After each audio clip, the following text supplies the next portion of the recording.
केशव प्रसाद मौर्य समझदार हैं, और अगर वो समझदार हैं तो फिर मूर्ख कौन है। इसके साथ ही साथ एक मजिस्ट्रेट ने, सिटी मजिस्ट्रेट ने अपना इस्तीफा दे दिया। और दिल्ली दरबार शांत होकर क्यों बैठा है, चुप होकर क्यों बैठा है।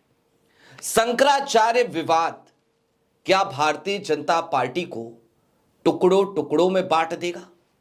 क्या भारतीय जनता पार्टी ने जिस तरीके की स्क्रिप्ट लिखकर इस देश में सत्ता पे काबिज हुई थी, क्या आज की तारीख में योगी आदित्यनाथ ने जो खरमंडल मचा रखा है, वो स्क्रिप्ट इस बात की है कि भारतीय जनता पार्टी की विदाई की स्क्रिप्ट लिखी जा रही हो?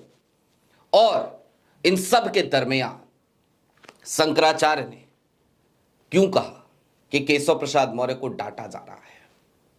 दिल्ली और लखनऊ के बीच जो कुछ भी चल रहा है, इसमें मोदी जी क्या वापस गुजरात जाएंगे या फिर सिर्फ और सिर्फ योगी आदित्यनाथ ही गोरखपुर पहुंच जाएंगे और यहीं पर कहानी खत्म हो जाएगी? आज जरा विस्तार से इन तमाम चीजों का विश्लेषण करेंगे।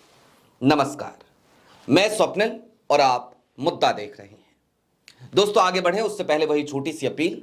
मुद्दा एक निष्पक्ष प्लेटफॉर्म है और बीते कुछ दिनों से मुद्दा के सामने कुछ अड़चने हैं। ऐसे में आपसे अपील है, और यह अपील करना हमारी मजबूरी भी, कि यदि आप चाहें तो स्क्रीन पर दिख रहे क्यूआर कोड या फिर के नीचे दिख रहे यूपीआई नंबर के जरिए मुद्दा की छोटी छोटी मदद जरूर कीजिएगा। आप फिलवक्त स्क्रीनशॉट ले सकते हैं और वीडियो के बाद में आप हमारी आर्थिक मदद कर सकते हैं।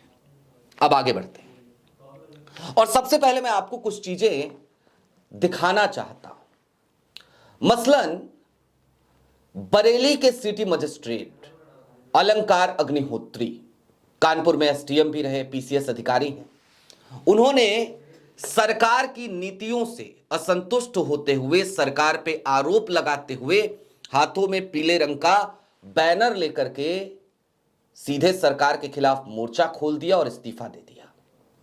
यूजीसी के नियमों से वो आहत थे, लेकिन उसके साथ ही साथ शंकराचार्य विवाद से भी वो काफी ज्यादा आहत है। आज 9 दिन बीत चुके हैं और बीते 9 दिनों में शंकराचार्य और मुक्तेश्वरानंद वो अपने शिविर में प्रवेश नहीं कर रहे, बाहर बैठे हुए हैं। अच्छा, शंकराचार्य तो बाहर बैठे हैं, लेकिन इसी बीच केशव प्रसाद मौर्य प्रयागराज पहुंचे। पत्रकारों ने पूछा कि क्या आप जाएंगे शंकराचार्य जी के पास? केशव प्रसाद मौर्य ने कहा कि मेरा ऐसा कोई कार्यक्रम नहीं है। हालांकि सूत्र बताते हैं कि केशव प्रसाद मौर्य शंकराचार्य के पास जाने वाले थे, लेकिन फिर उन्होंने अपना वो दौरा रद्द कर दिया। क्यों रद्द किया, किसके कहने पे रद्द किया, यह भी एक बड़ा सवाल है। उस तरफ भी चलेंगे, उसको भी समझने की कोशिश करेंगे, लेकिन उससे पहले एक बयान और आपको याद दिला देना चाहता हूं। आज की तारीख में शंकराचार्य और मुक्तेश्वरानंद ने सीधे तौर पे यह कहा कि केशव प्रसाद मौर्य एक समझदार नेता है, समझदार व्यक्ति हैं। उन्होंने यह भी कहा कि वो आते और मुझे स्नान करा के चले जाते, लेकिन उनको डांटा जा रहा है, उनको फटकार लगाई जा रही है। अब ये तमाम स्थितियां आपके सामने हैं, ये तमाम खबरें मैंने आपको बता दी। अब जरा विश्लेषण की तरफ चलते हैं और समझने की कोशिश करते हैं कि आखिरकार भारतीय जनता पार्टी अब किस दिशा की तरफ बढ़ चली है, और क्या वाकई में 2 फाड़ अब होने जा रहे हैं क्या भारतीय जनता पार्टी में, और 2 ही फाड़ होंगे या टुकड़ों टुकड़ों में भारतीय जनता पार्टी बट जाएगी। कांग्रेस मुक्त भारत का सपना देखने वाली भारतीय जनता पार्टी क्या इस वक्त फिलवक्त अपने सत्ता के आखिरी दिनों में चली गई है क्या? 2027 में उत्तर प्रदेश में चुनाव है, 2029 में इस देश में लोकसभा चुनाव होंगे, और इन दोनों को अगर दूर मान भी लिया जाए तो फिलवक्त असम में चुनाव है, जहां पर हिमंता बिस्वा शर्मा हिंदुत्व की राग अलाप रहे हैं। केरल में भी चुनाव है, और तमिलनाडु में भी चुनाव है, और पश्चिम बंगाल में भी चुनाव है, और इन हर जगहों पर भारतीय जनता पार्टी एक ही एजेंडा लेकर के चल रही है। और वो एजेंडा क्या है? हिंदुत्व का एजेंडा। वो एजेंडा क्या है?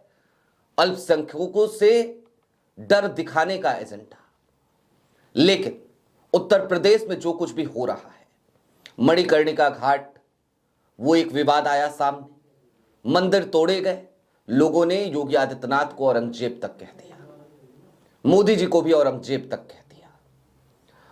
काशी, मथुरा, अयोध्या, प्रयागराज और इन तमाम जगहों पर जिस तरीके से संतों को पीटा जा रहा है, या जिस तरीके से शंकराचार्य के साथ बिना बात के एक विवाद को खींचा जा रहा है, लंबे समय तक नोटिस खेला जा रहा है, यह सब निश्चित तौर पर भारतीय जनता पार्टी के उसी एजेंडे के खिलाफ तस्वीर बनाते हुए दिख रही है। अब दोस्तों, योगी आदित्यनाथ अपने घमंड में अड़े हुए हैं। ऐसा लग रहा है जैसे योगी आदित्यनाथ ने बिल्कुल दृढ़ निश्चय कर लिया है, वो एकदम डिटरमाइन कर चुके हैं कि मैं किसी भी हालत में माफी नहीं मांगूंगा, शंकराचार्य से माफी नहीं मांगूंगा, इस विवाद को नहीं खत्म करूंगा, और खुद नहीं करेंगे तो किसी और को करने भी नहीं देंगे। केशव प्रसाद मौर्य प्रयागराज गए थे, अचानक से दौरा रद्द हुआ तो आप समझ सकते हैं। लेकिन इसका नुकसान किससे होगा? क्या सिर्फ और सिर्फ योगी आदित्यनाथ को ही इसका नुकसान होगा क्या? या ये नुकसान मोदी को भी होगा, अमित शाह को भी होगा? और अगर वहां तक नुकसान पहुंचने की संभावनाएं हैं तो दिल्ली दरबार चुप क्यों है? अब जरा उस चुप्पी का कारण समझ लीजिए। दिल्ली दरबार अब यह चाहता है कि योगी आदित्यनाथ को जो कुछ करना था, जितना बंटाधार करना था, उन्होंने कर लिया। हमारे एजेंडे की उन्होंने पूरी तरीके से लंका लगा दी है। तो ऐसा लगता है जैसे दिल्ली दरबार चुप होकर अब एक मुफीद वक्त का इंतजार कर रहा है।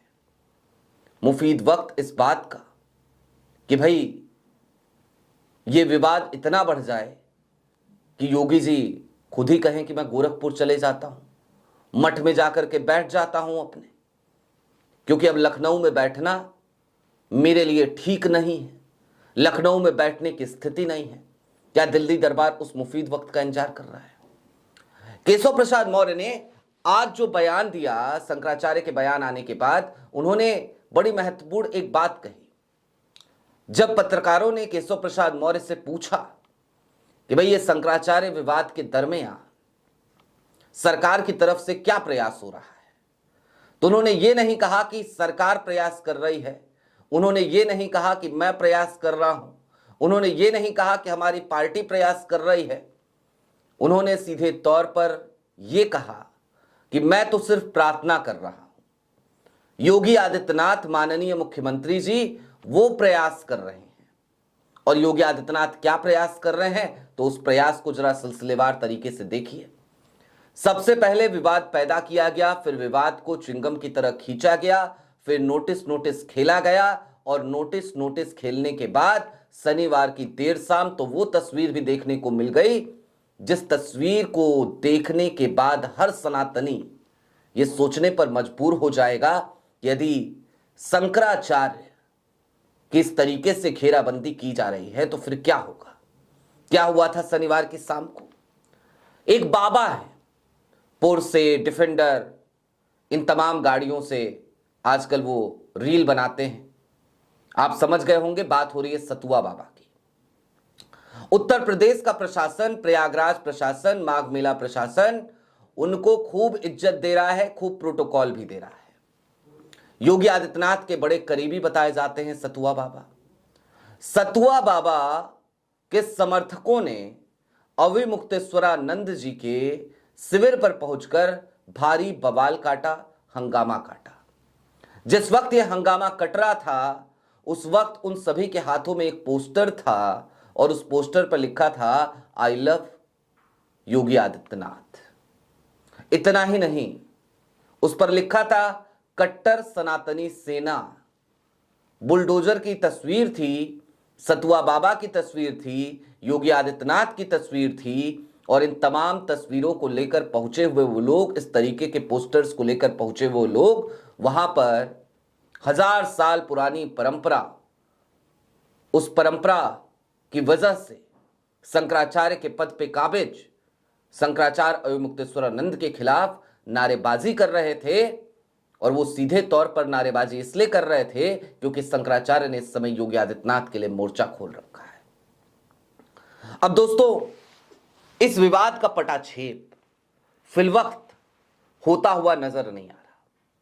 9 दिन बीत गए, योगी आदित्यनाथ मनाने को तैयार नहीं है, सरकार झुकने को तैयार नहीं है और शंकराचार्य झुक जाएंगे इसकी कोई उम्मीद नहीं है। और ये शंकराचार्य ऐसा भी नहीं है कि सिर्फ भाजपा की आलोचना करते हैं, राहुल गांधी की भी करते हैं, अखिलेश की भी करते हैं, किसको छोड़ते हैं, सबकी करते हैं। उसके बावजूद आज की तारीख में कांग्रेस के तमाम नेता वो शंकराचार्य का समर्थन कर रहे हैं, अखिलेश यादव शंकराचार्य का समर्थन कर रहे हैं और भारतीय जनता पार्टी मौन होकर बैठी है। और ये मौन, ये चुप्पी आज की तारीख में भारतीय जनता पार्टी के उन कोर मतदाताओं को लगातार परेशान कर रही है, जो कोर मतदाता भारतीय जनता पार्टी के उस एजेंडे का शिकार होते थे जिस एजेंडे के तहत भारतीय जनता पार्टी सीधे तौर पर हिंदुत्व के नाम पर अपने मतदाताओं को बरगलाया करती थी। अब ऐसा लगने लगा है कि सत्ता के दिन भारतीय जनता पार्टी के लद चुके हैं और भारतीय जनता पार्टी खुद को पूरी तरीके से एक्सपोज भी कर चुकी है। देखिए, आज गणतंत्र दिवस है और हम इस देश के लोकतंत्र में भरोसा करने वाले लोग हैं, लेकिन हम सनातन परंपरा से आते हैं और हमें भी दुख होता है जब हम देखते हैं कि हमारे शंकराचार्य, जिन्हें भगवान शिव का अवतार भी माना जाता है, इस तरीके की पदवी उन्हें दी जाती है। उनके साथ इस तरीके का दुराचार सत्ताधारी दल कर रहा हो, और वो सत्ताधारी दल जिस दल ने एक भगवा वस्त्रधारी को मुख्यमंत्री बना रखा है, सूबे की सबसे ऊंची कुर्सी पर बिठा रखा है, और वो सत्ताधारी दल जो बार बार हिंदुत्व की राग लापता हो। आपकी क्या राय है, हमें कमेंट बॉक्स में जरूर बताइएगा। अभी के लिए दीजिए इजाजत। चलते चलते फिर वही अपील, चैनल पे नए हो तो सब्सक्राइब करते हुए जाइएगा, सक्षम हो तो मुद्दा की छोटी छोटी मदद जरूर कीजिएगा। बहुत शुक्रिया।